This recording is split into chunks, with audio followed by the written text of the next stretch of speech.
Sometimes a man reaches a point where he has to leave everything behind just to find himself again. For 52-year-old Sterling Wade, that moment came after a divorce that shattered him and decades of working jobs that slowly drained his soul. He bought a weathered ranch in Montana with his last savings, hoping the quiet would help him heal. The neighbors laughed at the tired man with no plan and a falling-apart barn. But inside that barn, Sterling found a 1951 Chevy pickup that belonged to his grandfather. Hidden in the glove box was a journal filled with confessions from the Dust Bowl years. We could fixing an old truck fix what was broken inside him. Before we continue, tell us where you're tuning in from, and if this story touches you, make sure you're subscribed because tomorrow I've saved something extra special for you. The gravel driveway stretched nearly a quarter-mile from the main road, lined on both sides with cottonwood trees that had seen better decades. The bark was weathered and split, branches reaching toward each other overhead like arthritic fingers trying to touch. Sterling Wade drove slowly, his aging sedan rattling over potholes he'd need to fill eventually. Through the dust kicked up by his tires, the ranch house materialized like something out of a faded photograph. It wasn't much to look at. The white paint had peeled away in long strips, revealing gray wood underneath that had been baking in Montana sun for who knew how many summers. The front porch sagged slightly on the left side, and several spindles in the railing were missing entirely. But the roof looked intact, the windows unbroken, and the stone chimney stood straight and solid. Sterling had seen the inspection report. The bones were good, the realtor had assured him. Everything else was just cosmetic. He pulled to a stop in front of the house and turned off the engine. The silence hit him immediately. No traffic sounds, no sirens, no voices from neighboring apartments bleeding through thin walls. Just wind moving through prairie grass and the distant call of a hawk circling somewhere over the eastern ridge. He sat there for a long moment, hands still gripping the steering wheel, wondering if he'd made a terrible mistake. Behind him, in the trunk and back seat, were 2 suitcases containing most of his remaining possessions.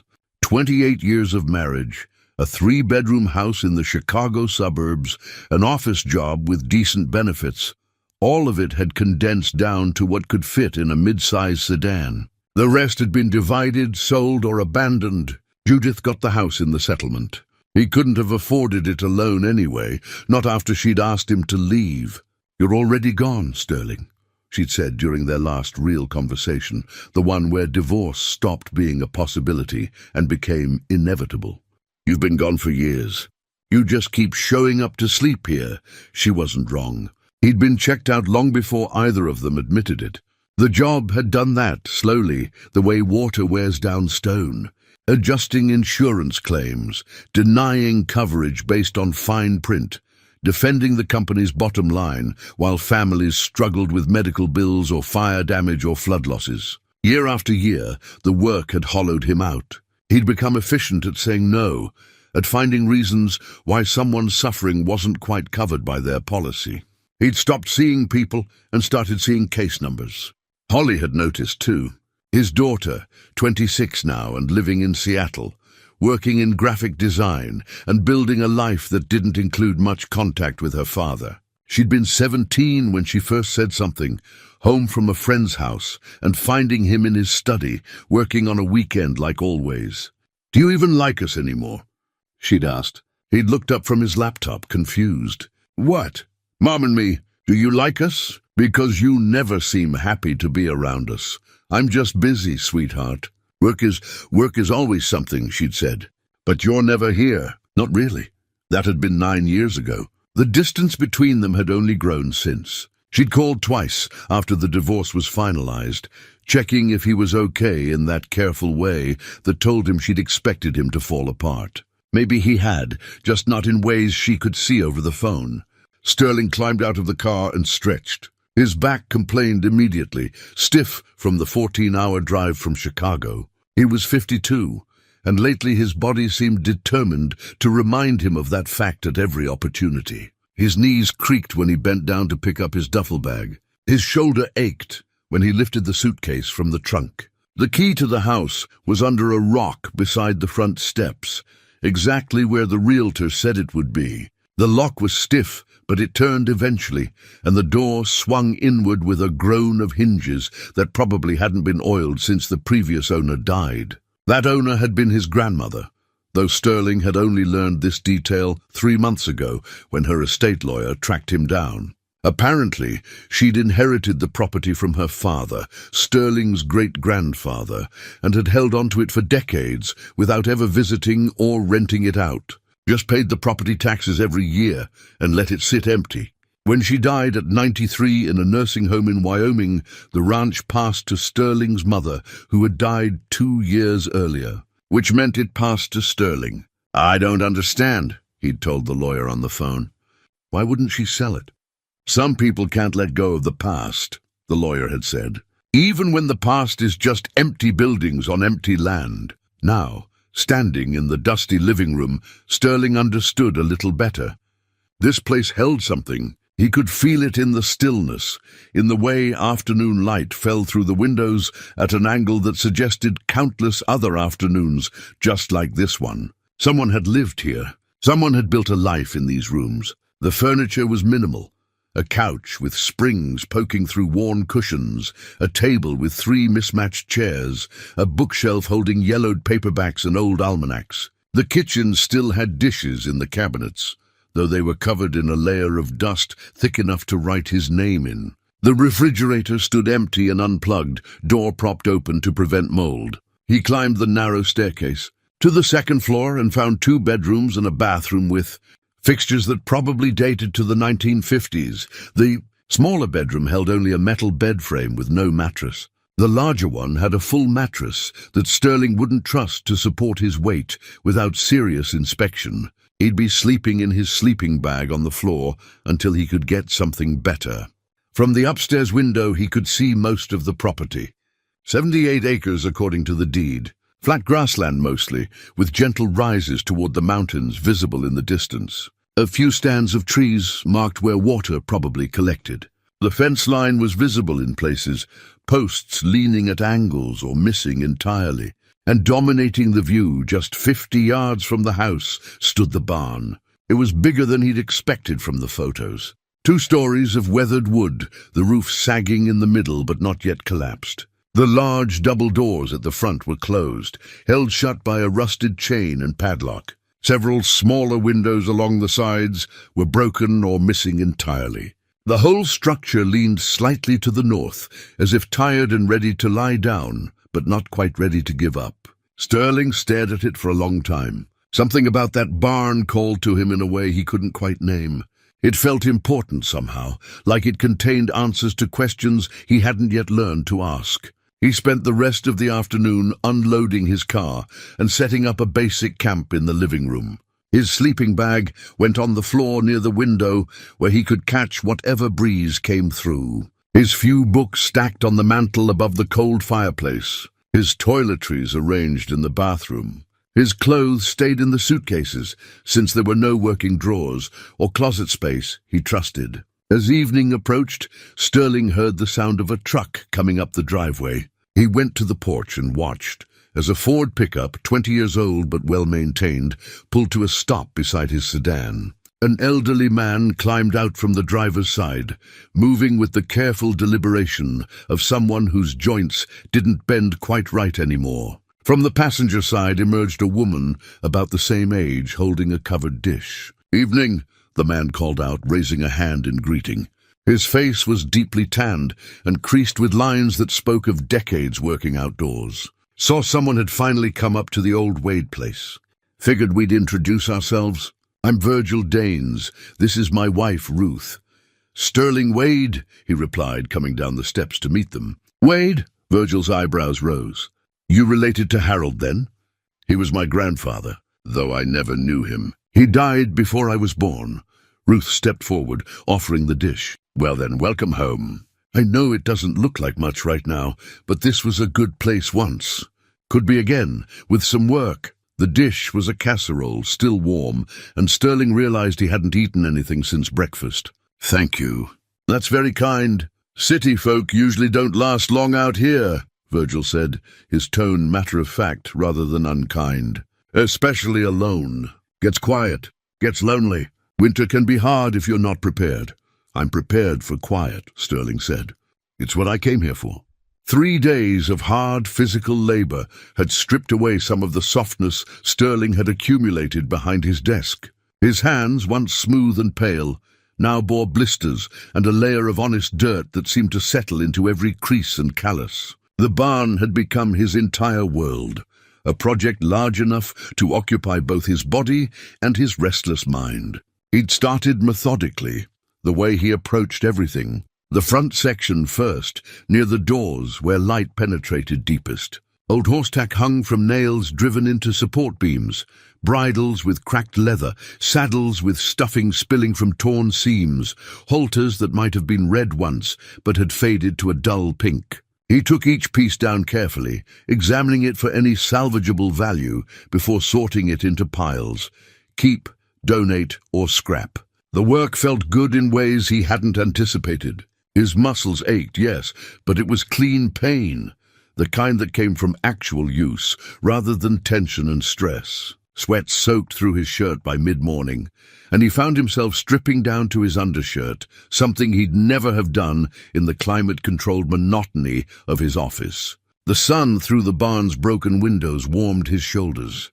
Dust made him sneeze. He felt present in his body for the first time in years. By the 3rd day, he'd worked his way to the back corner of the barn, where the shadows were thickest and the accumulation of forgotten decades lay heaviest. A stack of hay bales had rotted into compressed blocks of mouldy straw. As he wrestled with them, trying to break them apart for disposal, one section shifted and revealed something behind it. Chrome. Just a glint of it, catching the light, but unmistakable. Sterling's heart rate picked up. He attacked the hay bales with renewed energy, pulling them away piece by piece, scattering decades-old straw across the barn floor. More chrome appeared, then a curve of metal, then a tarp. Heavy canvas, weathered to the color of old parchment, covered whatever lay beneath.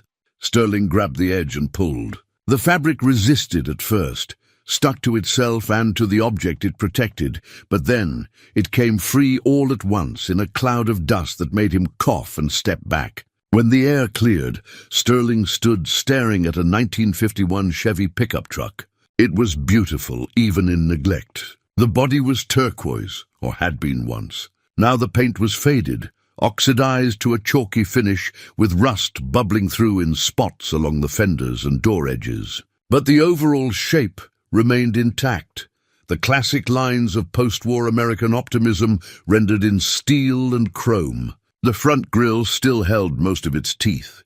The headlights, though clouded with age, remained unbroken in their housings. Sterling walked around it slowly, his hand trailing along the body, leaving clean streaks in the dust. The tires were flat, the rubber cracked, but not completely rotted. Through the windows, he could see the bench seat, upholstery torn in places, but still recognizably original. The steering wheel was the wide, thin type from that era, and hanging from the rearview mirror was a pair of fuzzy dice, their white surfaces turned yellow with time. He tried the driver's door. The handle resisted, then gave way with a metallic groan. The hinges shrieked as the door swung open, loud in the barn's stillness.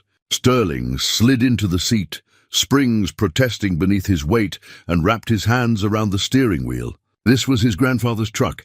Had to be. The license plate, visible now that he looked for it, read Montana, 1951.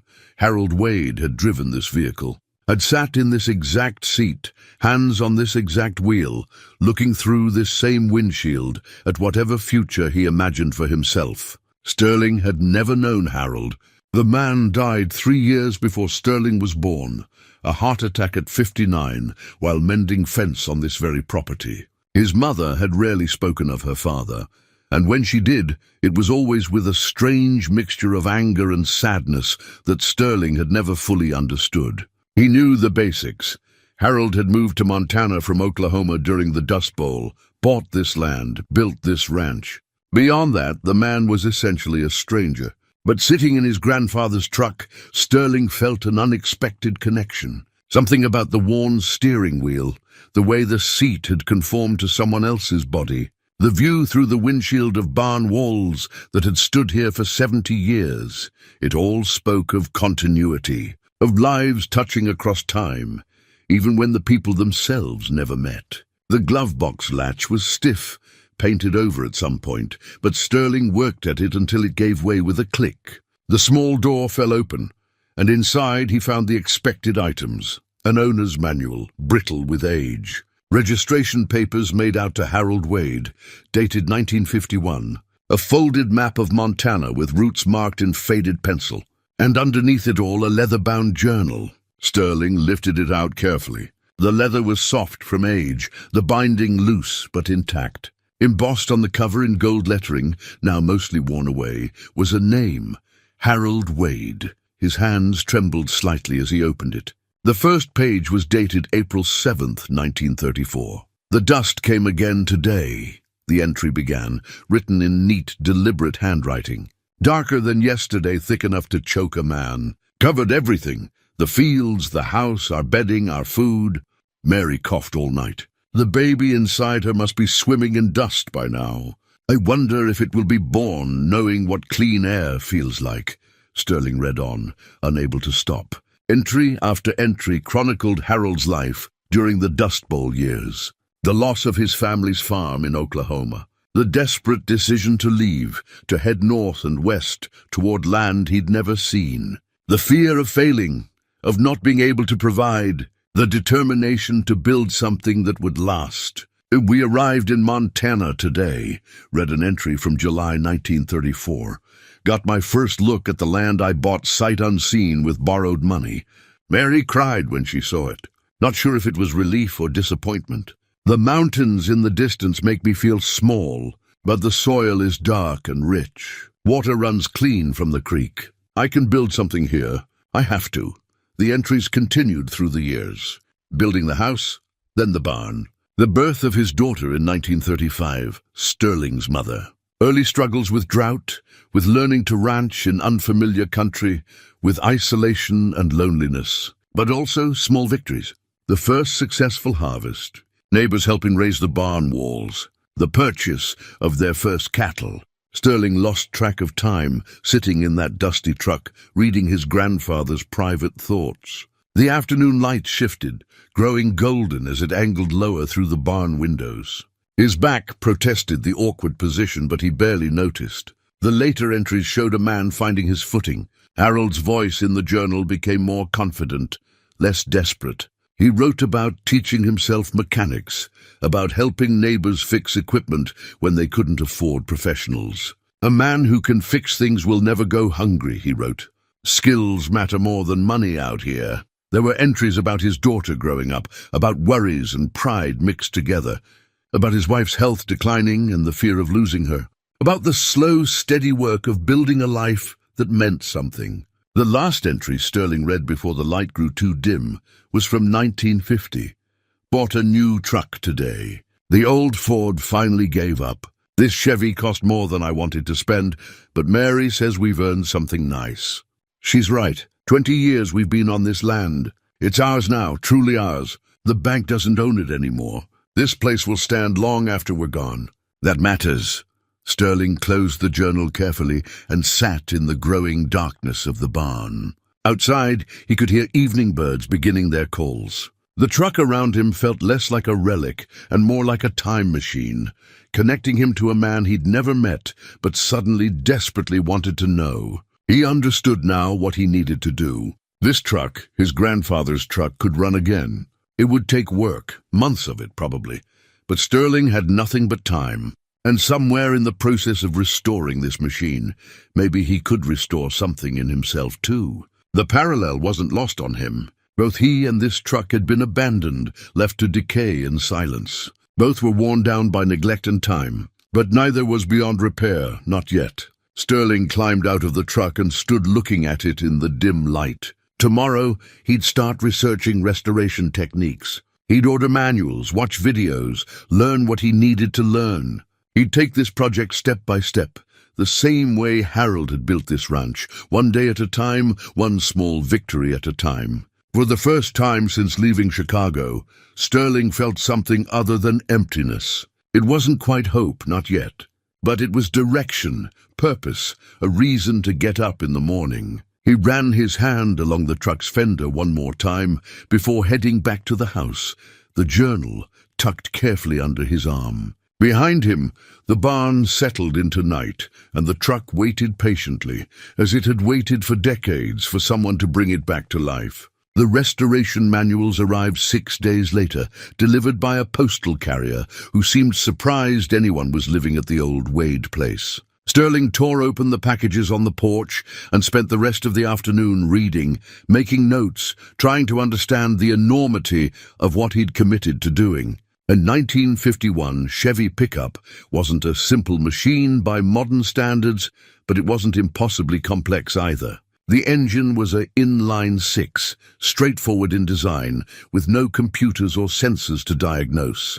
The electrical system was basic, the suspension primitive by today's standards. In theory, a determined amateur could restore one with patience and the right tools. Theory, Sterling was discovering, looked very different from practice. He'd set up internet service in the house the day before, reluctantly. Part of him had wanted to stay disconnected, to embrace the isolation completely. But he needed access to parts suppliers, forums, video tutorials. The modern world, it turned out, was necessary even when trying to resurrect something from 70 years ago. His first actual attempt at mechanical work came on day 8.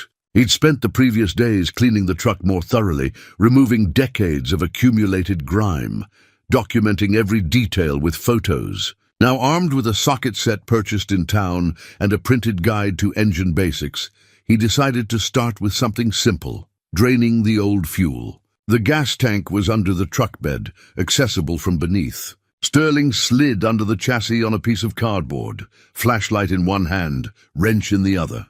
The drain plug fought him. Years of rust had essentially welded it in place. He strained, putting his full strength into it, until the wrench slipped and his knuckles slammed into the frame.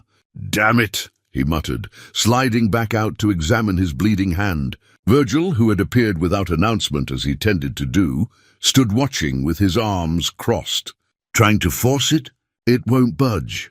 "Course it won't, not like that." Virgil walked over and squatted down with a grunt. "You got penetrating oil?" Sterling admitted he didn't. "Go to town. Get yourself some WD-40, or better yet PB Blaster. Spray it. Let it sit overnight. Sometimes you got to give things time to loosen up before they'll cooperate." It was a simple lesson, but Sterling felt foolish for not knowing it. "I don't know what I'm doing," he said. "Nobody does it first," Virgil replied. Harold didn't either. Taught himself mechanics during the Depression because he couldn't afford to pay anyone else. Read books, made mistakes, learned from them. That's how it works. After Virgil left, Sterling drove to town and bought the penetrating oil, along with several other items the hardware store owner suggested. The man, elderly and patient, seemed to recognize something in Sterling, a city person trying to learn country skills, and took the time to explain the basics of working with old metal, seized bolts, and the importance of not forcing things. "You break it, you bought yourself a bigger problem," he said. "Patience is cheaper than replacement parts." That evening, Sterling read more of Harold's journal by lamplight. He'd reached entries from the late 1940s now, and the tone had shifted. The desperate struggle of the early years had given way to something steadier, though still far from easy. "Fixed Virgil's tractor today," read one entry from 1948. "Carburetor was gummed up. Simple enough fix once you know what you're looking for. He offered to pay, but I said no. Out here you help each other. The help always comes back around when you need it." So Virgil and Harold had known each other. Virgil would have been in his 20s then, probably just starting his own ranch. The continuity of it struck Sterling. The same people, the same land, the same struggles and solutions passed down through generations. He was stepping into a story that had been unfolding for decades before his arrival. The next morning, the penetrating oil had done its work. The drain plug turned with reasonable effort, and Sterling successfully drained the old fuel into a pan. The gasoline had broken down into a thick, varnish-like substance that smelled terrible, but at least it was out. Small victory. He moved on to the spark plugs next, armed with a YouTube video he'd watched 3 times. Removing them proved easier than expected. They were corroded, yes, but not seized. He laid them out on his workbench in order, examining each one. The electrodes were worn but not destroyed. With cleaning and regapping, they might still be usable. The work became a rhythm. Research a task, gather the necessary tools, attempt it, make mistakes, learn, try again. Some days he accomplished a lot. Other days, a single stubborn bolt would consume hours. But slowly, methodically, the truck began to reveal itself to him. He discovered Harold's handwriting again, this time on a small piece of masking tape stuck to the air filter housing, cleaned AUG 1951. Other notes appeared as he worked, timing marks highlighted in faded paint, adjustment specifications written on the firewall. A map of the ignition timing taped inside the glove box. His grandfather had been meticulous. Every modification, every adjustment carefully documented. Sterling found himself following Harold's notes like breadcrumbs through time, learning not just about the truck, but about the man who'd maintained it. 3 weeks in, Holly called. "Dad," her voice carried concern. "You okay?" "You haven't posted anything on social media in forever." "I deleted those accounts," he said. "Don't need them out here." Silence on the line. "Then are you sure you're okay?" "This whole thing, moving to the middle of nowhere, isolating yourself." "I'm not isolating. I'm working on something." He told her about the truck, about the journal, about his grandfather. She listened with what he recognized as professional patience, the voice she probably used with difficult clients. "Dad, you don't know anything about trucks." The words stung because they were true. "I'm learning." "By yourself? In a barn in Montana?" "People used to learn things without YouTube and online forums, Holly. They figured it out." Another silence. Then softer, "I just don't want you to be alone with nothing but a broken-down truck and old journals." "That sounds really depressing." "It's not depressing," he said, though he wasn't entirely sure that was true. "It's purposeful. There's a difference." "If you say so." She paused. "Maybe I could visit sometime. See this place." The offer surprised him. "You'd want to." "I don't know, maybe, if you actually want me to come." "Of course I do." "Okay, let me look at my schedule. Maybe next month or something." After she hung up, Sterling sat on the porch with the phone in his hand, feeling the weight of that conversation. His daughter thought he was having some kind of breakdown. Maybe she was right. He'd left his entire life behind to restore a truck he didn't know how to restore, in a place where he knew no one, chasing a connection to a man who'd been dead for 50 years. But it didn't feel like a breakdown. It felt like the opposite, like he was finally breaking through something. That afternoon, he managed to remove the carburetor. It was a delicate operation, disconnecting fuel lines and linkages, keeping track of small springs and screws. The video he'd watched made it look straightforward, but his hands shook with nervousness the entire time. When he finally lifted it free, carburetor intact in his hands, he felt a rush of accomplishment disproportionate to the task. It was just one component. The truck still didn't run. There were hundreds of hours of work ahead. But he'd done something, understood something, taken a real step forward. He carried the carburetor inside and set it on the kitchen table, then spent the evening disassembling it, cleaning each part with solvent, examining the tiny passages where fuel and air mixed. The precision required focused his mind completely. For those hours, nothing existed except the task in front of him. When he finally reassembled it near midnight, every part cleaned and back in place, Sterling felt something he hadn't felt in years. Not happiness exactly, but satisfaction. The clean, honest feeling of having accomplished something with his own hands. He called Virgil the next morning to share the news. The old rancher listened, then said, "Good, you're learning patience. That's the first thing anyone needs to learn about fixing old machines. They don't run on your schedule. They run on theirs." "Harold wrote something similar in his journal," Sterling said. "Harold was a smart man," Virgil replied. "Stubborn as hell, but smart." "You're like him in some ways." Sterling didn't know if that was a compliment or a warning. Maybe it was both. Week 3 brought a cold snap that reminded Sterling he'd moved to Montana. Frost covered the grass each morning, and his breath misted in the unheated barn. He worked in layers, flannel shirt, thick vest, wool hat, and kept a thermos of coffee within reach. The cold made his fingers stiff, made working with small parts more difficult, but he didn't mind. There was something honest about it, about working in conditions that made demands on your body. He'd progressed to the fuel system now, replacing brittle rubber lines with new ones, cleaning the fuel pump, checking the tank for rust. The work was tedious but necessary. Every component had to be addressed, inspected, either restored or replaced. There were no shortcuts, no way to skip the difficult parts. In the evenings, after his hands were too cold or too tired to work anymore, Sterling continued reading Harold's journal. He'd reached the late 1940s now, and the entries had taken on a different tone.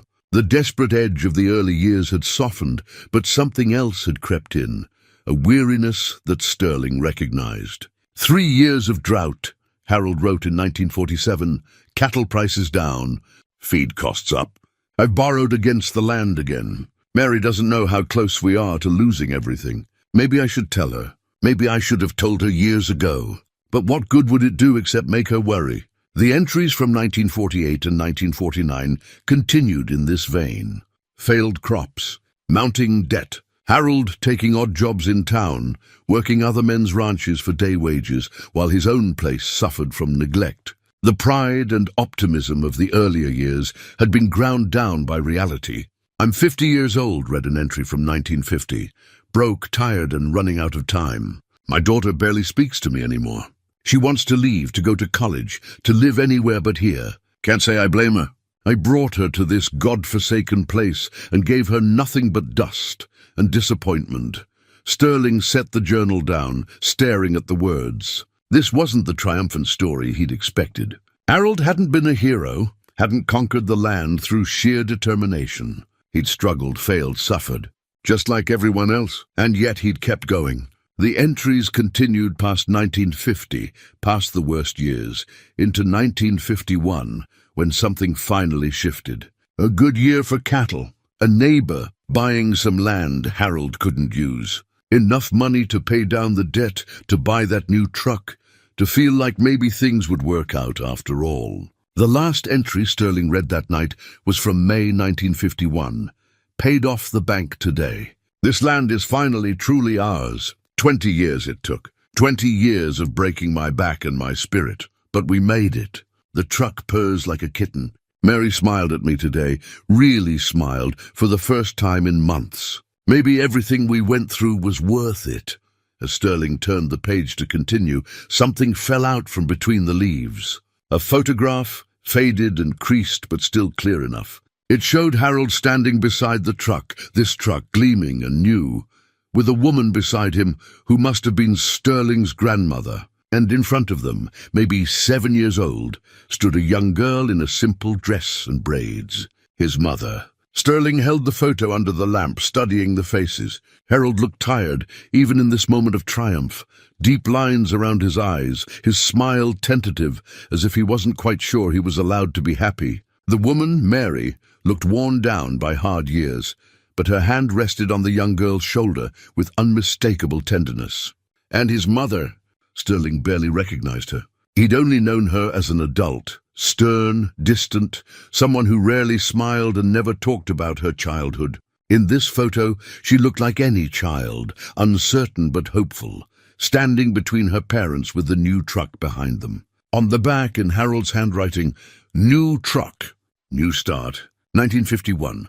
Sterling turned the photo over several times front to back, studying both sides. What had happened between this moment and the woman his mother became? What broke the connection between Harold and his daughter so completely that she never spoke of him, never brought Sterling to visit, never seemed to carry anything but resentment for her childhood? The next morning, Sterling drove to town for supplies. He'd been avoiding the trip, making do with what he had, but certain parts couldn't be ordered online or fabricated from what lay around the ranch. He needed specific gaskets, specialty tools, materials he could only get from an auto parts store. The town was small.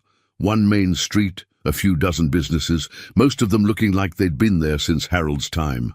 The auto parts store occupied a building that might have once been a general store, brick facade and large windows displaying batteries and motor oil. Inside, an elderly man stood behind the counter reading a newspaper through thick glasses. He looked up as Sterling entered, studied him for a moment, then said, "You're staying at the old Wade place." It wasn't a question. News traveled fast in small towns. "Yes, sir. I'm Sterling Wade. Harold was my grandfather." The man's face transformed, breaking into a smile that revealed several missing teeth. "Harold Wade's grandson? Well, I'll be damned. I'm Wendell Pierce. Your grandfather taught me half of what I know about engines." For the next 20 minutes, Wendell shared stories. How Harold had helped him fix his first car in 1958, spending an entire Saturday teaching him to rebuild a carburetor. How Harold never charged anyone for help, said knowledge should be passed on freely. How he'd keep broken parts from customer vehicles and use them to teach young people how things worked. "Never took a penny," Wendell said. "Always said a man's legacy wasn't what he owned, but what he taught others. I've tried to live by that myself." He gave Sterling a discount on the parts, refused to take full payment. "For Harold's grandson," he insisted. Some debts carry forward through generations. Driving back to the ranch, Sterling felt the weight of that statement. Some debts carry forward, but so did some burdens, some pain, some unresolved conflicts. His mother had carried something from her childhood that poisoned her entire relationship with her father. What was it? The poverty? The isolation? Something else Harold had done or failed to do? That evening, Ruth appeared at the door with fresh bread and vegetables from their garden. Sterling invited her in, made coffee, and they sat at the kitchen table while the sun set beyond the windows. "You look troubled," Ruth said after a while. Sterling hadn't meant to open up, but something about her quiet presence made it easy. He showed her the photograph, told her about the journal entries, about the disconnect between Harold's struggles and the man people in town remembered fondly. Ruth studied the photo for a long time. "People are complicated," she finally said. "Harold was a good man, but that doesn't mean he was a good father. Sometimes the same qualities that make you succeed in one area make you fail in another. Stubbornness builds ranches but breaks relationships. You knew him? Some. Virgil knew him better. They worked together during haying season, shared equipment, helped each other through the hard times. Virgil says Harold had a temper, especially when he was younger. Pride too. Couldn't admit when he was wrong. Couldn't ask for help even when he desperately needed it." She handed the photo back. "Your mother left and never came back, didn't she?" "How did you know?" "It's not uncommon out here. Children grow up resenting the hardship, the isolation, the way their parents struggled. They leave and never look back. Can't say I blame them entirely. This life isn't for everyone." After Ruth left, Sterling sat alone with the photograph and the journal. He understood better now what he'd undertaken. Restoring the truck wasn't just about mechanics and parts. It was about understanding a man who'd been flawed and human, who'd built something lasting but couldn't hold on to what mattered most. His phone buzzed. A text from Holly. "Okay, looked at my schedule. I could come visit first weekend of next month. That work for you?" Sterling typed back immediately. "Yes, looking forward to it." He meant it. Maybe by the time she arrived he'd have the engine running. Maybe he could show her something he'd actually accomplished. Maybe they could start building something better than what he and his mother had, or what Harold and his mother had. Maybe it wasn't too late to break some of those cycles that carried forward through generations. Week 5 arrived with the first real snow. Not much, just a dusting that melted by noon, but enough to remind Sterling that winter was coming, and the barn had gaps in its walls that would make working there increasingly difficult. He spent a day patching the worst holes with scrap wood, not beautiful, but functional. The work distracted him from his nervousness about Holly's upcoming visit. He'd been pushing hard on the truck, determined to have something impressive to show her. The engine was fully disassembled now, each component cleaned and inspected. He'd found the cylinders in surprisingly good condition, the pistons serviceable with new rings. Every evening he studied parts diagrams, memorizing where each piece fit, preparing for the delicate work of reassembly.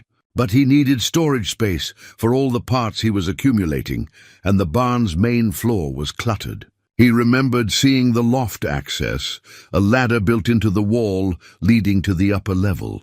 He'd avoided it so far, unsure if the old wood would hold his weight, but storage space was necessary.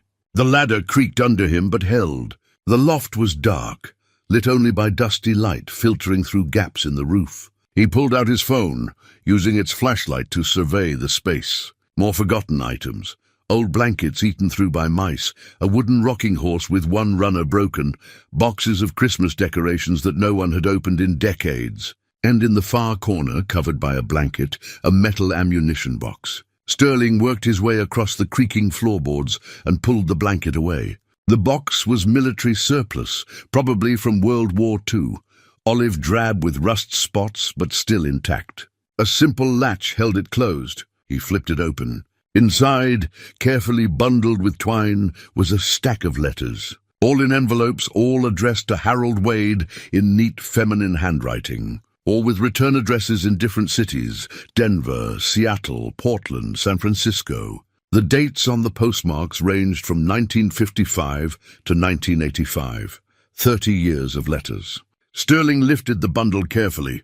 His hands shook as he untied the twine. What made him sick to his stomach was the realization every single envelope was unopened. He carried the box down the ladder, out of the barn, into the house where better light would let him examine them properly. Spreading them on the kitchen table, he sorted them by date. The earliest was postmarked March 1955. The return address showed his mother's name, her maiden name Wade, at an address in Denver. His mother had written to Harold for 30 years, and Harold had returned every letter unopened. Sterling sat staring at them, trying to understand what kind of man would do this. What kind of hurt or anger or pride would make someone refuse to even read their own daughter's letters for 3 decades? The moral weight of opening them pressed on him. These were private, meant for Harold's eyes only. They'd been rejected once. What right did Sterling have to violate that privacy now, years after everyone involved was dead? But they were also his only window into what had broken his family. The journal showed Harold's side, his struggles, his perspective. These letters would show his mother's. Together, they might finally explain the coldness that had defined her, the distance she'd kept from her past, the refusal to ever speak of her father except in tones of bitter resignation. Sterling sat with the decision for over an hour. Finally, he picked up the earliest letter. His hands trembled as he slid his finger under the flap. The glue had dried over the decades, and the envelope opened easily. The letter inside was written on lined paper in careful handwriting. "Dear Dad," it began, "I know you're angry about how I left. I know you think I abandoned you and Mom when you needed me, but I couldn't stay. You have to understand, I couldn't stay in that place one more day. It was killing something inside me. Every morning, waking up to empty fields and harder work and no future, except more of the same. I had to leave, or I was going to disappear completely." Sterling read on, his mother's voice coming through across the decades. She wrote about her new life in Denver, about the office job she'd found, about the small apartment she shared with 2 other girls. She wrote about feeling guilty for leaving, but also feeling alive for the first time in years. She wrote about hoping Harold would understand, that someday they could talk again. "I love you, Dad," the letter ended. "I know you don't believe that right now, but I do. Please write back, please." He opened the second letter, dated 6 months later. The tone had shifted, less apologetic, more defensive. "I don't understand why you won't write back. Mom says you won't even talk about me, that you act like I never existed. What did I do that was so terrible? I didn't want to spend my life struggling on a ranch that barely feeds us. Is that a crime? Is wanting something better for myself such a betrayal?"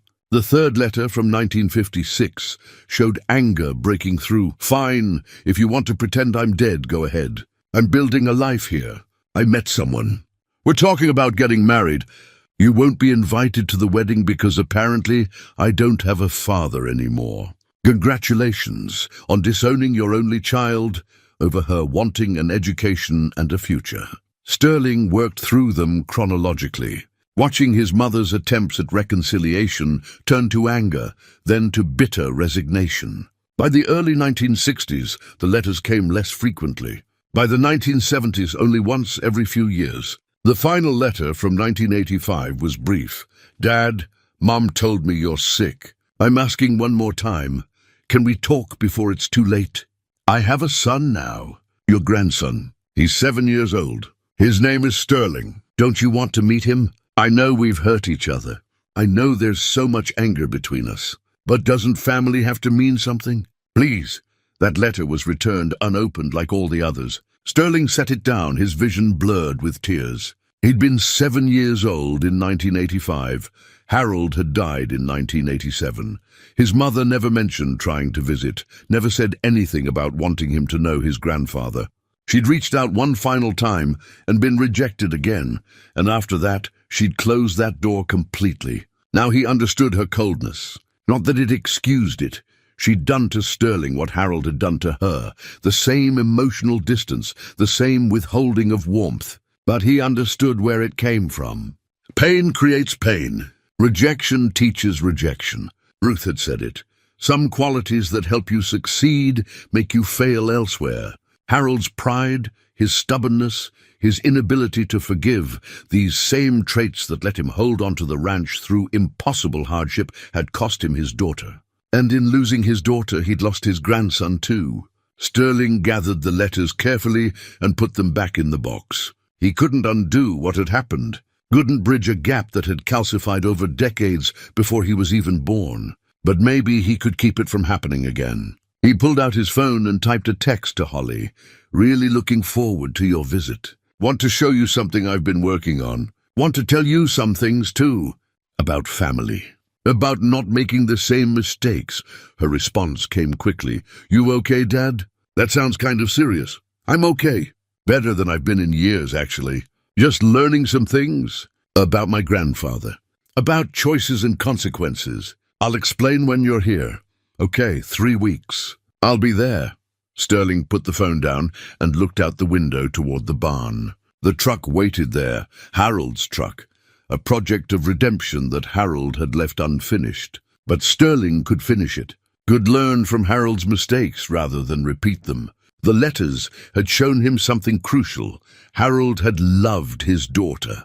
The fact that he'd kept every letter, preserved them carefully in a weatherproof box, meant something.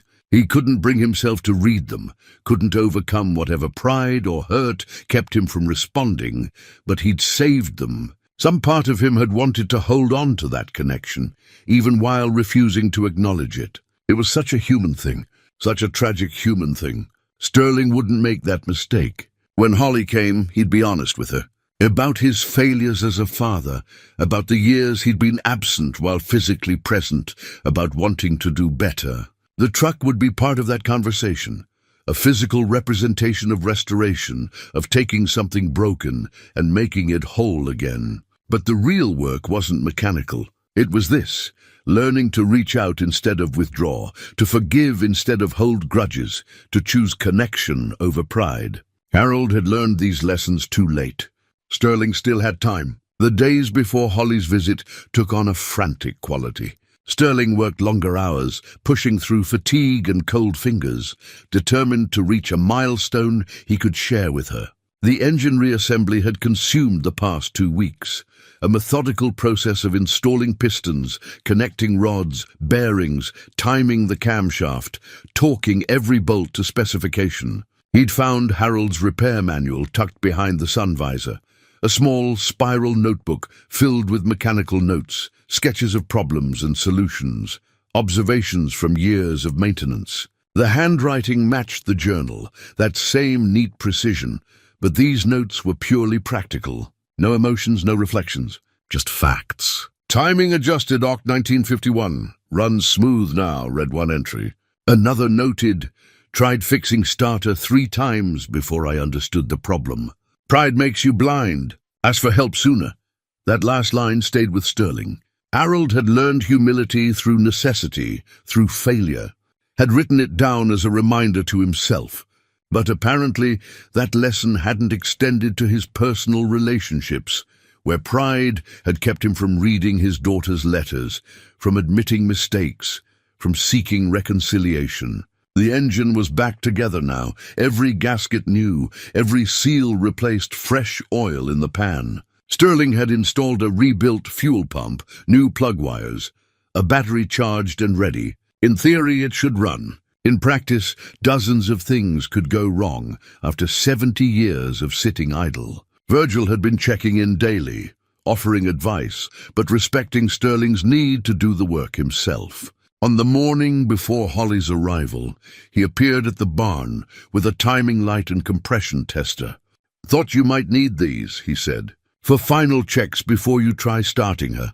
They worked together for an hour, testing each cylinder's compression, checking spark timing, adjusting the carburetor mixture.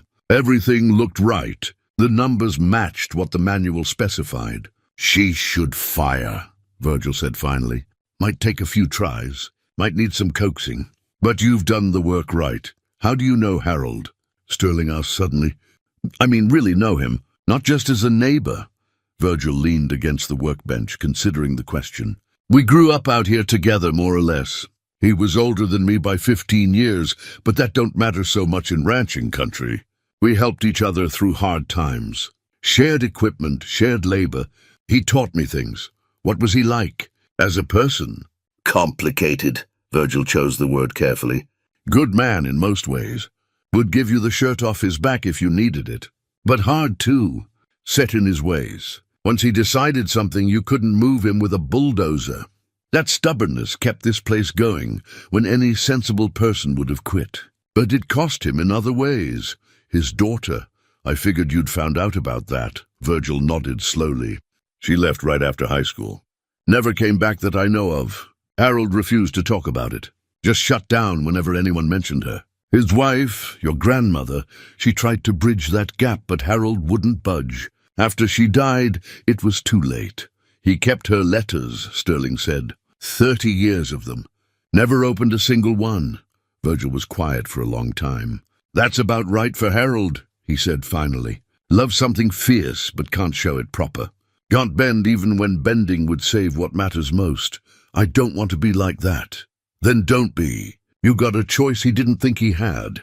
Use it." After Virgil left, Sterling cleaned the house thoroughly. Holly would sleep in the upstairs bedroom. He'd bought a new mattress, new sheets, made the space as comfortable as he could. The bathroom now had actual towels, soap, things that made it feel less like an abandoned building and more like a home. That evening, he walked out to the barn one more time. The truck sat there, engine installed, everything connected, ready for its first attempt at life in decades. Sterling slid into the driver's seat, hands on the steering wheel, feeling the weight of anticipation.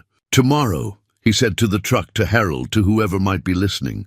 "Tomorrow we'll see if all this work meant something." Holly arrived late the following afternoon, her rental car pulling up the driveway just as the sun began its descent toward the mountains. Sterling met her on the porch, and for a moment they just looked at each other, father and daughter, years of distance between them, but trying at least to close that gap. "Hey, Dad," she smiled uncertainly. "Hey, sweetheart." He stepped forward and hugged her, and she hugged back, and it was awkward but genuine. She looked around at the property, the mountains, the endless sky. "Wow, it's really out here." That was kind of the point. "You look different," she said, studying his face. "Thinner." "More, I don't know. Present, maybe?" He laughed. "I feel present. For the first time in a long time."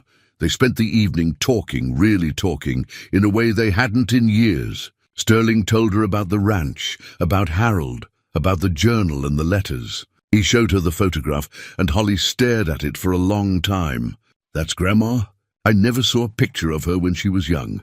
That's your grandmother as a child." "My mother." Holly's eyes widened. "Really? She looks so different." Not angry. She had reasons to be angry. "I'm starting to understand that." He told her everything then. The whole story of Harold and his daughter. The 30 years of silence, the mistakes that echoed through generations. Holly listened quietly, occasionally asking questions, and Sterling could see her making connections, understanding patterns in their own family. "Is that why you wanted me to visit?" she asked finally. To tell me this? Partly. But mostly because I wanted to see you. Because I've been a lousy father, and I want to try being a better one. Even if it's late. Even if I've already missed so much. Holly's eyes filled with tears. You weren't that lousy. I was present but absent. You said it yourself once. You asked if I even liked you and Mom. That question has haunted me for years. I was 17. I was being dramatic. You were being honest. And you were right. Sterling reached across the table and took her hand. I'm sorry, Holly, for all the years I wasn't really there.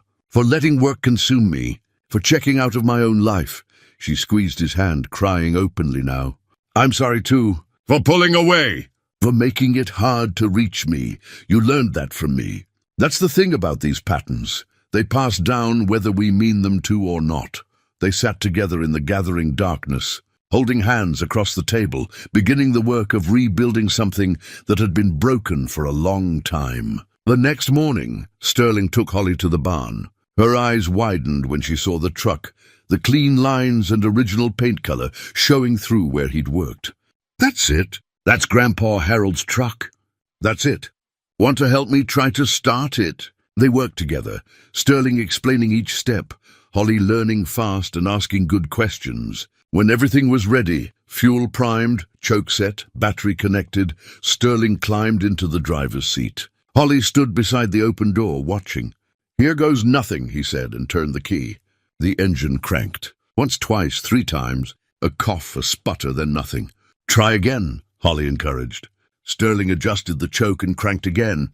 This time the engine caught, coughed, nearly died, then suddenly roared to life. The sound filled the barn, deep, powerful, alive. Sterling's hands shook on the wheel as he adjusted the throttle, keeping it running. Holly whooped with joy, clapping her hands. Over the engine noise, Sterling heard Virgil's truck pulling up outside, the old rancher coming to witness the moment he'd known was approaching. The engine settled into a rough but steady idle. Sterling sat there, tears running down his face, while his daughter laughed with delight, and the truck that had sat silent for decades rumbled back to life. The engine's successful start changed something in Sterling. That night, lying in his sleeping bag while Holly slept upstairs, he felt a lightness he hadn't experienced in years. The truck ran. His daughter was here, and they'd talked honestly, bridged some of the distance between them. Maybe restoration was actually possible, not just of machines, but of relationships, of lives. They spent the next morning working on the truck together. Sterling showed Holly how to adjust the carburetor, how to check timing, how to listen to an engine and understand what it was telling you. She picked it up quickly, her hands steady and confident with tools. Watching her, he saw himself in her movements, but also saw Judith, his ex-wife's methodical approach to problems, her refusal to give up when something didn't work right away. You're good at this, he said. I guess it runs in the family, she grinned. Even if we didn't know that family did this kind of thing. They were testing the brakes when Sterling dropped a wrench. It rolled under the truck, back near the transmission. He got down on his back and slid underneath to retrieve it, flashlight in hand. That's when he saw it. The floorboard near the main support beam was different from the others. Newer wood, though still old. The nails holding it down didn't match the others. They were different, driven at odd angles, almost as if someone had pried the board up and replaced it. You okay down there? Holly called. Yeah, just hold on a second. Sterling retrieved the wrench, but couldn't stop looking at that board. Something about it bothered him. After they'd finished with the brakes and cleaned up for lunch, Sterling went back to the barn alone. He pried up the board carefully with a crowbar. Underneath, wrapped in oilcloth, was another metal box. His heart hammered as he pulled it out. The oilcloth was brittle with age, but had done its job. The box inside was dry, protected. Sterling carried it into the house, set it on the kitchen table, and just stared at it for a long moment before opening the latch. Inside was another journal, same size as the first one, same leather binding, but this one had no name embossed on the cover. Sterling opened to the first page. 1951, it read in Harold's handwriting. I need to write truth somewhere. Sterling's stomach tightened. He flipped through the pages. They were all filled, entries spanning from 1951 to 1952, the year before Harold's wife died. These weren't the practical observations or struggles of the first journal. These were confessions. He started reading from the beginning. I've carried a secret for 9 years now. Mary doesn't know I know.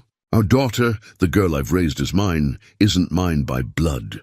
Mary had an affair in 1942 while I was working the oil fields in Wyoming. Came back to find her pregnant, though we hadn't been together in 5 months. Sterling read the words 3 times, his mind refusing to process them. She told me it was mine, and I let her believe I believed her. What was I supposed to do? Leave her pregnant and alone? Abandon a child who'd done nothing wrong? So I stayed. I raised the girl. I loved her as best I could. But the knowing, it's there between us always. An invisible wall I can't tear down.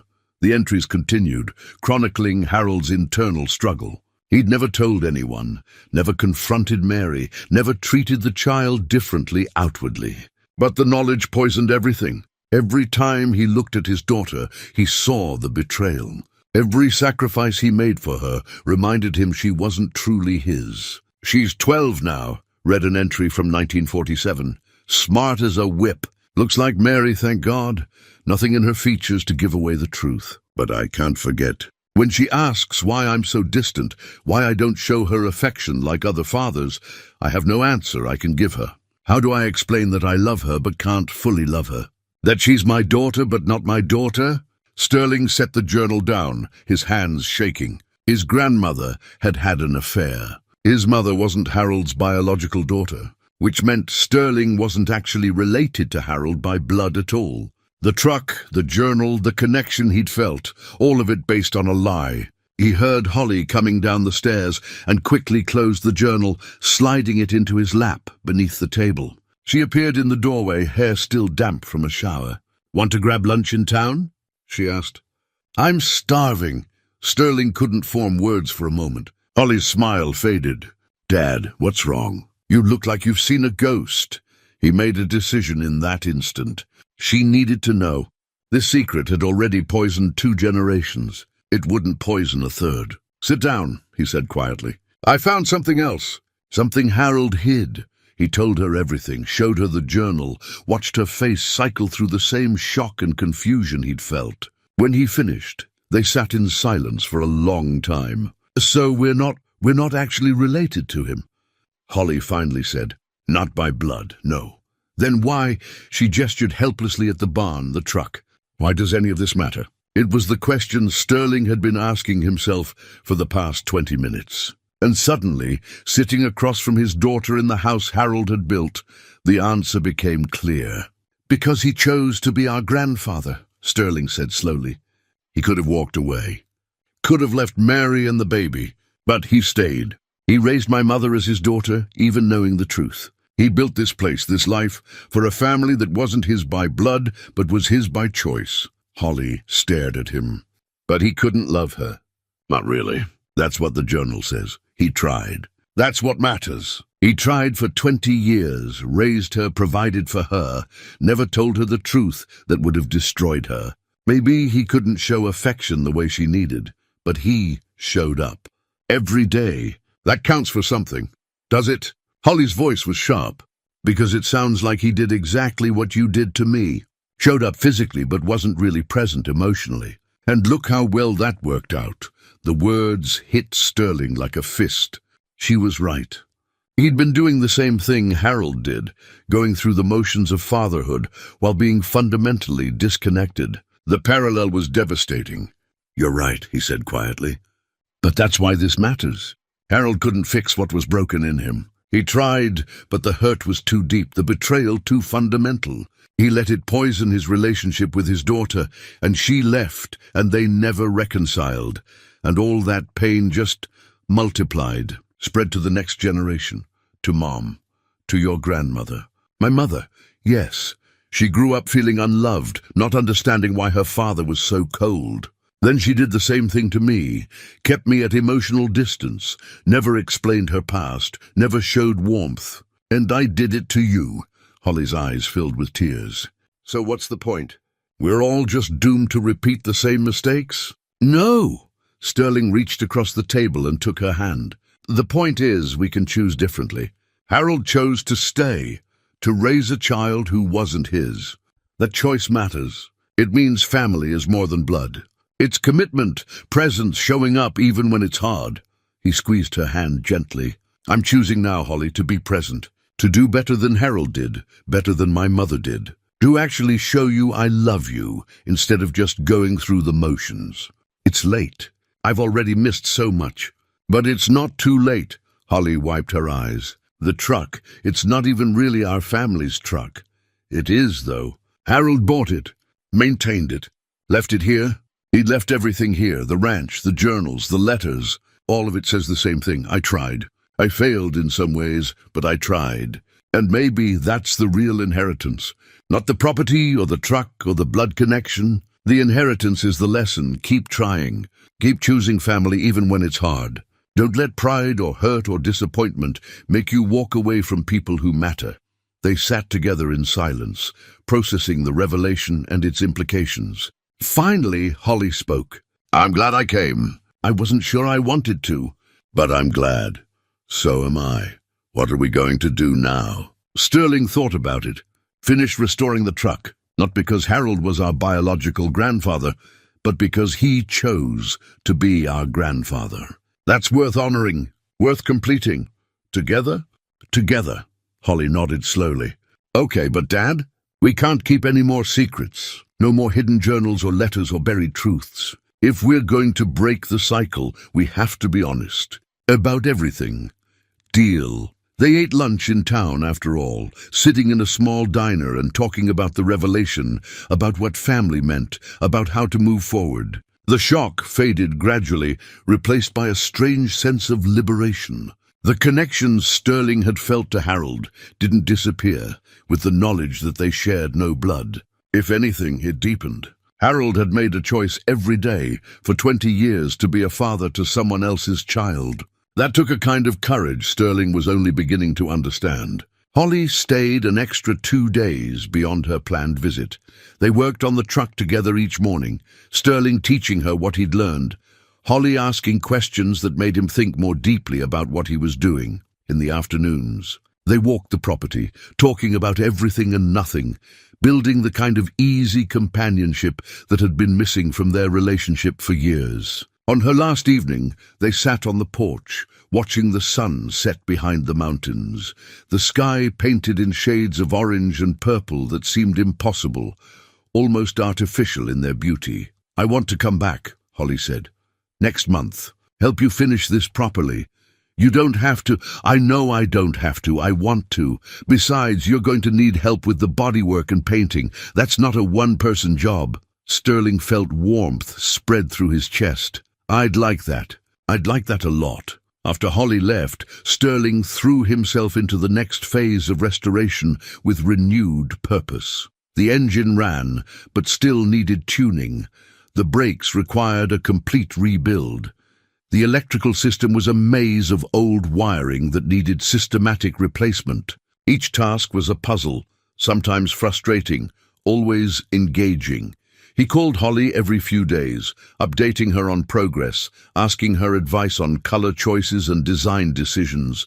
She researched the truck's original specifications, found specialty. Suppliers for authentic parts helped him plan the final steps. Their conversations ranged beyond the truck, her work, his adjustment to ranch life, memories they were rediscovering, futures they were cautiously planning. Virgil continued his visits, bringing tools Sterling needed, offering guidance when asked, mostly just providing companionship. Ruth came by with food, checking that Sterling was eating properly, mothering him in ways his own mother never had. You're part of the community now, she said one afternoon over coffee. That's how it works out here. You show up, you put in the work, you become one of us. 6 weeks after Holly's first visit, Sterling began preparing for the painting phase. The truck's body needed attention, rust removal, dent repair, primer, then paint. He'd decided to restore it to its original turquoise color to honor Harold's choice, even if Harold wasn't technically his grandfather by blood. While removing the truck bed to access rust underneath, Sterling noticed something odd. The bed didn't sit quite flush with the frame on one side. Investigating closer, he found an envelope taped to the underside of the frame rail, protected by layers of plastic wrap. His hands shook as he peeled away the plastic. The envelope was yellowed but intact, and written across it in Harold's handwriting, "To whoever restores my truck." Sterling carried it inside, made coffee, sat at the kitchen table. The same table, where he'd read the journals and letters and carefully opened it. "If you're reading this," the letter began, "then I'm gone and you've done the work. Congratulations. Restoring a truck like this takes patience, persistence, and a stubborn refusal to give up when things don't go right the first time, or the second, or the 10th. Those are good qualities. I hope you carry them into the rest of your life." Sterling's eyes blurred with tears, but he kept reading. "I'm writing this in the summer of 1952. I'm dying, though I haven't told Mary yet. Heart disease, the doctor says. Could be months, could be years, but it's coming. I'm 52 years old, and I'm trying to figure out what I've built with my time here. The ranch will survive me. I've made sure of that. The land is paid for, the house is solid, the barn will stand for decades more if someone maintains it. But property isn't legacy, it's just stuff. My real legacy is the relationships I've failed to maintain. My wife, who I never fully forgave for a mistake she made 10 years ago. My daughter, who I've loved but couldn't show that love properly, because of pride and hurt and stupid stubbornness. I know I've damaged her. I see it in her eyes, the way she pulls away from me, the way she can't wait to leave this place. I've made her feel unloved, and that's a wound that might never heal. So I'm leaving this truck here, covered but intact, as a test and a gift. A test because restoring it will take real work, real commitment. You'll have to want it badly enough to push through all the difficulties. And a gift because if you do that work, you'll learn something I learned too late. That broken things can be fixed if you're willing to put in the time. That includes relationships. That includes yourself." Sterling set the letter down for a moment, overwhelmed. Harold had planned this, had known someone would find the truck eventually, had left it specifically as a message. He picked up the letter again. "I need to confess something that weighs on me. My daughter isn't mine by blood. Her mother had an affair, got pregnant, and I chose to raise the child as my own. That was the right choice, the only choice I could live with, but I couldn't fully let go of the hurt. It created a wall between us that I couldn't tear down, no matter how much I wanted to. I'm writing this down so that whoever finds this truck understands. Family isn't about blood. It's about showing up. It's about choosing to love even when it's hard. I showed up every day for 20 years, but I failed at the loving part. Don't make my mistake. If you have people in your life who matter, tell them, show them. Don't let pride or hurt or old wounds keep you from connecting with them. If you've restored this truck, you've proven you can be patient. You can work through problems. You can take something broken and make it whole. Apply those same skills to your relationships. They need restoration too, and unlike a truck, you can't just replace the broken parts. You have to repair them carefully, patiently, with skill and commitment. Ichi, one more thing. I'm proud of this truck.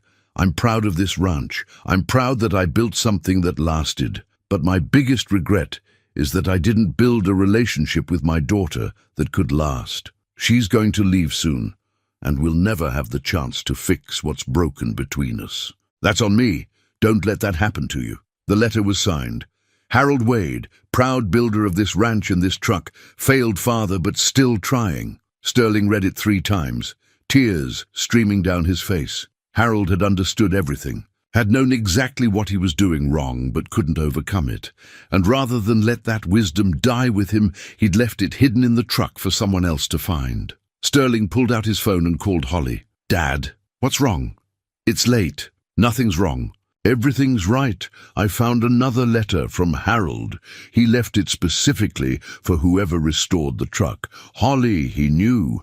He understood everything. He just couldn't fix it in his own life, so he left instructions for someone else." "What did it say?" Sterling read her the entire letter, his voice breaking in places. When he finished, Holly was crying too. "He was trying," she said. "Even at the end, he was trying to fix things. That's what matters. That he tried, that he left this message, that he wanted better for whoever came after him." "When can I come back?" Holly asked. "I need to be there for the painting. I need to help you finish this." "Next weekend. I'll be there Friday evening." After they hung up, Sterling sat with the letter for a long time. Harold had given them, a gift more valuable than property or vehicles. He'd given them a warning, a lesson learned through painful experience. Don't wait to fix what matters. Don't let pride or hurt or stubbornness destroy the relationships that make life worth living. Sterling thought about all the years he'd wasted being physically present but emotionally absent. All the moments with Holly he'd missed because he was buried in work or locked in his own head. All the damage that had accumulated because he'd been following the same pattern Harold had followed, the same pattern his mother had followed. But patterns could be broken, wounds could be healed. Restoration was possible. He looked out the window toward the barn where the truck waited. Tomorrow he'd start preparing for the paintwork, and when Holly arrived, they'd finish it together. Not just the truck, but the work of rebuilding their relationship, of creating something that would last beyond rust and metal and time. Friday evening arrived cold and clear, the kind of October night that promised frost by morning.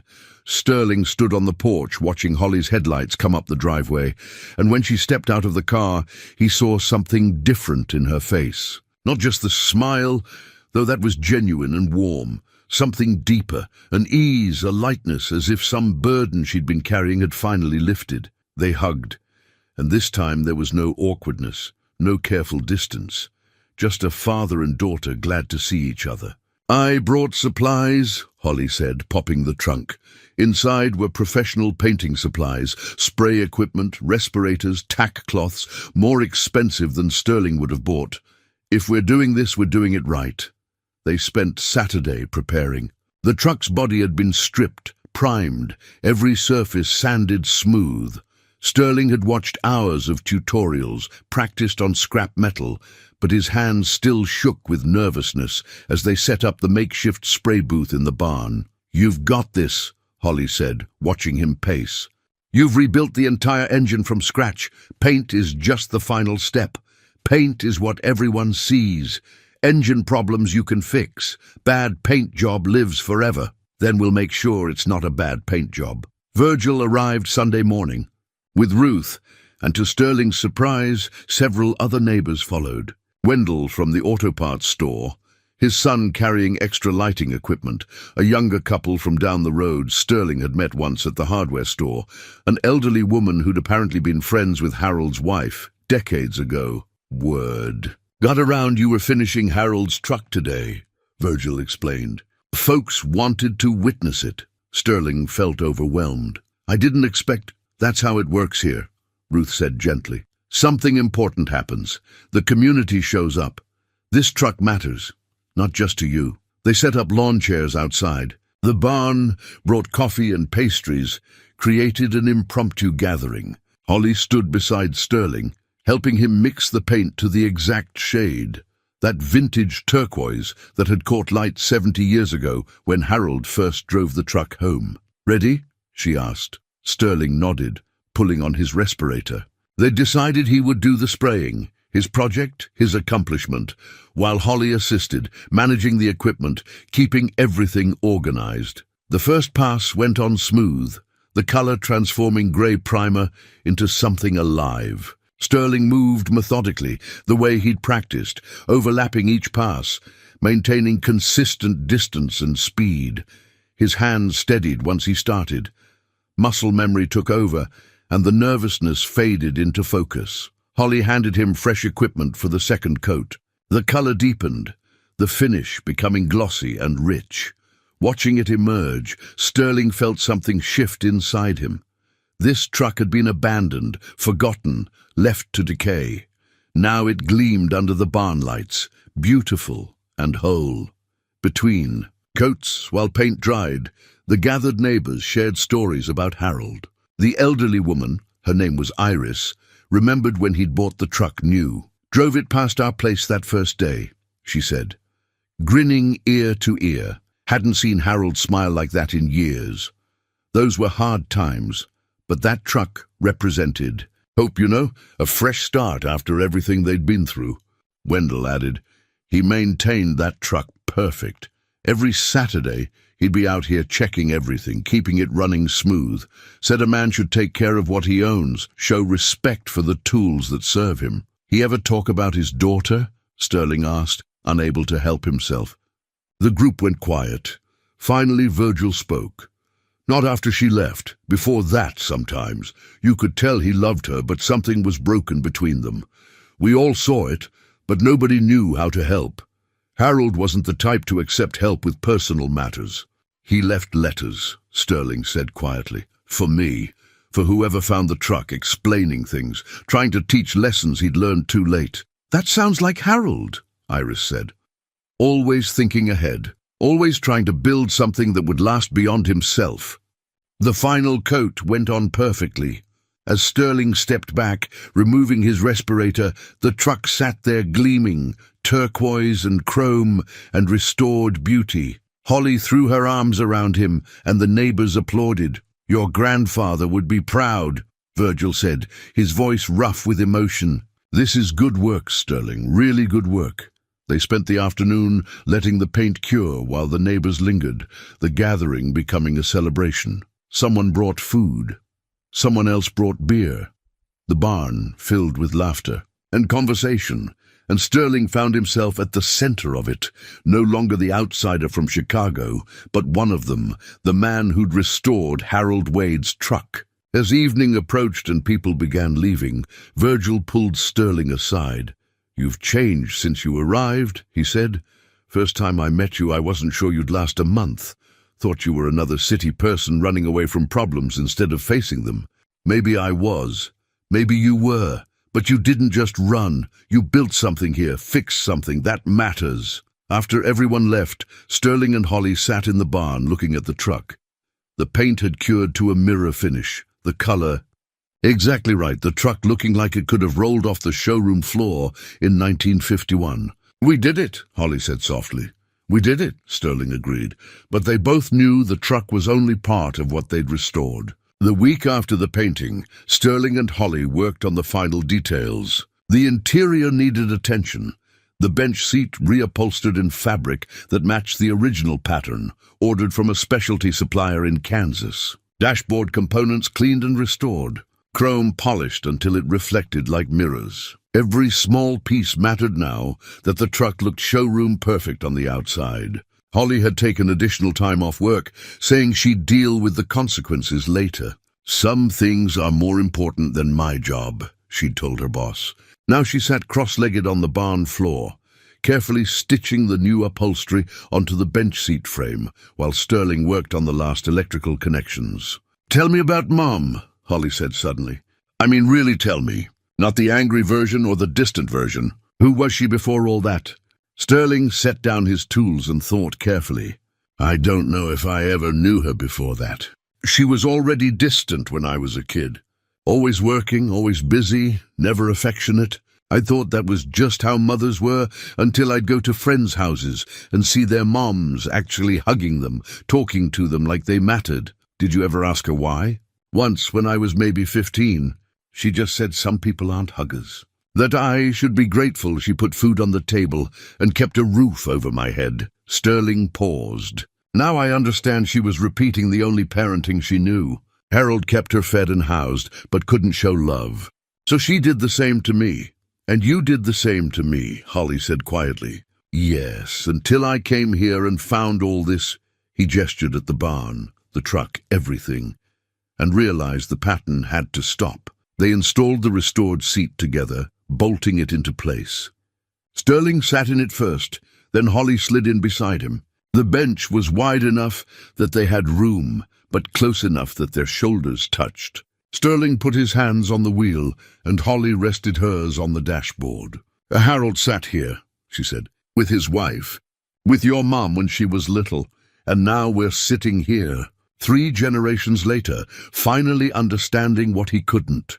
The next morning, Sterling decided the truck was ready for a real test. They'd driven it around the property several times, checking systems, making adjustments. Now it needed a proper road test. Virgil showed up as they were preparing to leave, as if he'd sensed the moment. "First real drive?" he asked. "First real drive," Sterling confirmed. "Mind if I ride along?" They made room, Virgil climbing in beside Holly. Sterling started the engine. It caught immediately now, purring smooth and strong. He put it in gear, and they rolled down the driveway onto the main road. The truck handled beautifully. Steering precise, brakes firm, engine responsive. Sterling kept it moderate at first, then gradually increased speed.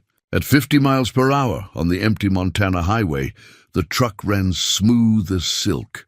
Holly leaned out the window, wind in her hair, laughing. "This is amazing!"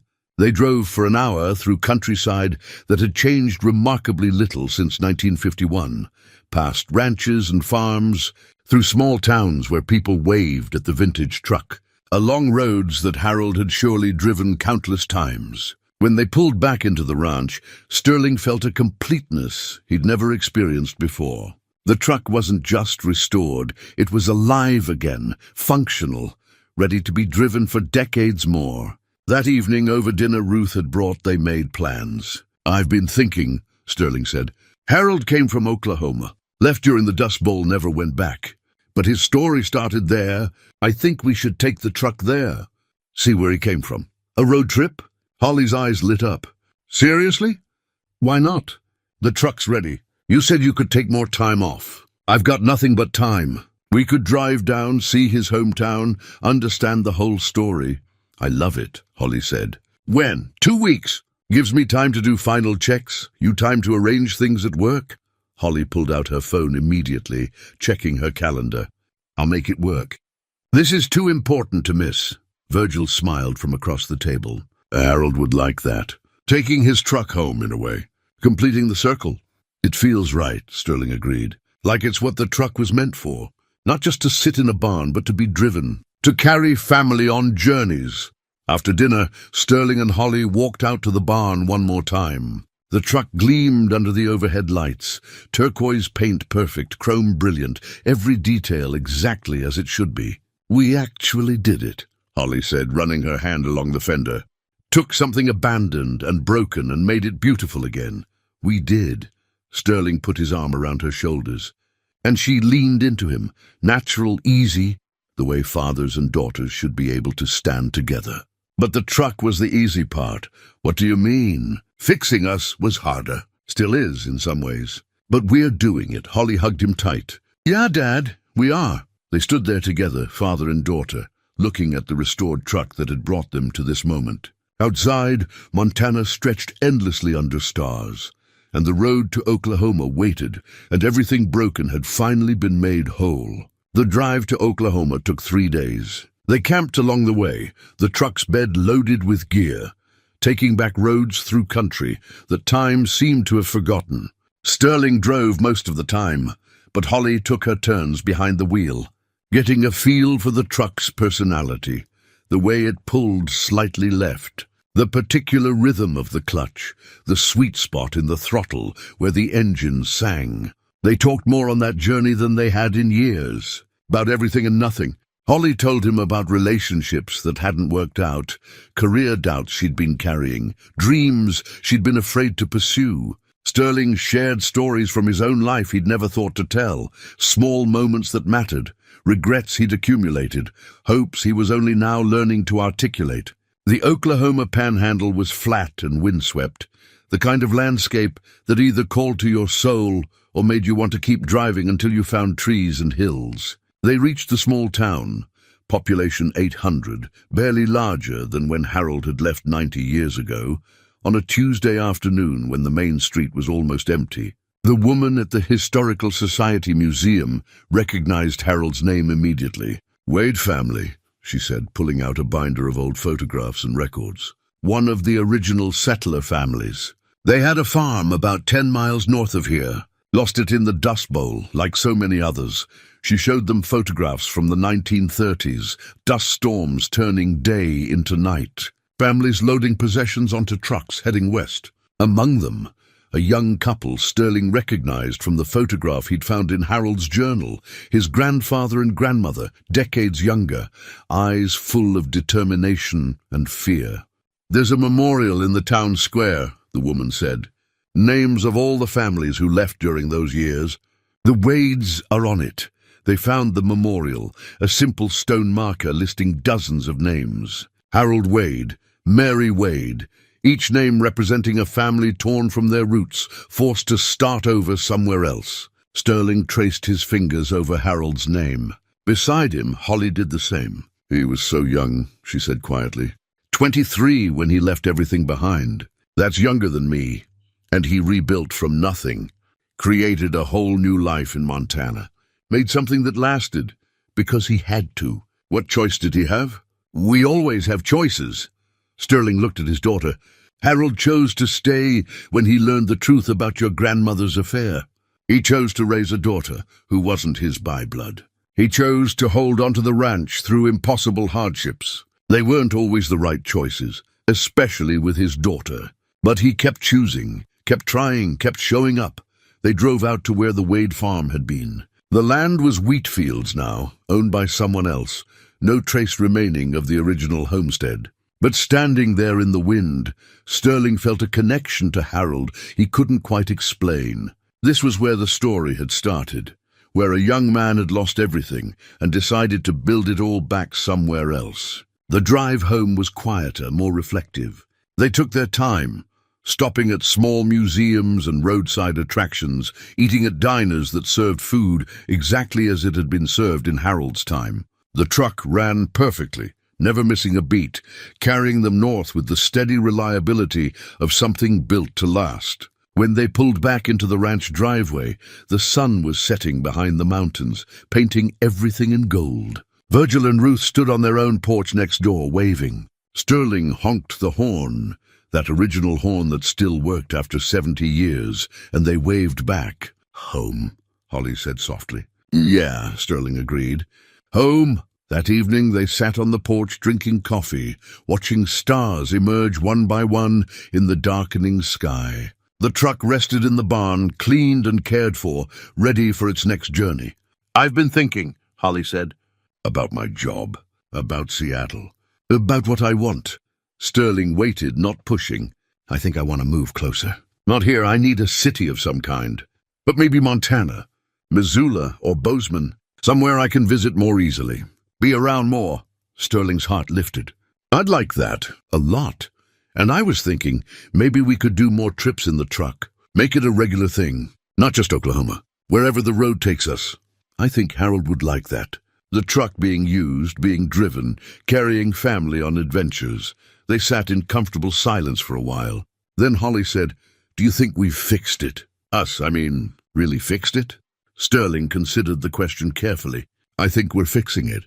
It's not a one-time restoration like the truck. It's ongoing maintenance, showing up, staying present, choosing each other. But yeah, I think we're on the right path." "Good." Holly leaned her head on his shoulder. "Because I'm not losing you again. I lost too many years already. You won't lose me. I promise. I'm here now. Really here." 6 months later, on a spring morning that smelled of new grass and possibility, Sterling stood in the barn, looking at the truck. Holly was moving to Missoula that weekend, and they'd planned a trip to help her settle in. The truck would carry her belongings. She'd insisted on it, said it was good luck, said Harold's truck should help her start this new chapter. Sterling ran his hand along the fender, feeling the smooth paint, the solid metal underneath. The truck had been his salvation, his teacher, his connection to a man he'd never met, but now felt he understood. Harold had tried to build something lasting and had succeeded with the ranch, but failed with his family. Sterling was determined to succeed at both. He pulled out the small leather journal he'd started keeping, his own version of Harold's journals, documenting not just the truck's maintenance, but his own journey, lessons learned, advice for whoever might read it someday. "Started a new chapter today," he wrote. Holly moving closer. The distance between us almost closed now. The truck runs perfect. The ranch feels like home.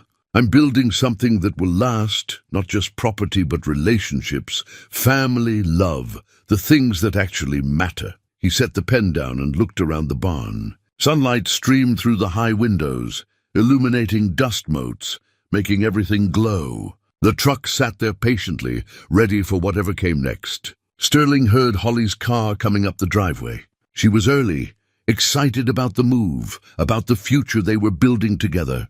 He walked out to meet her, and when she stepped out of the car, smiling, happy, present, he felt complete. They'd taken something broken and made it whole. Not just the truck, themselves, each other. The family line that had been fractured for generations. Harold had left him more than a truck. He'd left him a lesson. It's never too late to restore what matters. Never too late to choose love over pride, connection over isolation, hope over resignation. Sterling had learned that lesson, and he would spend the rest of his life living it.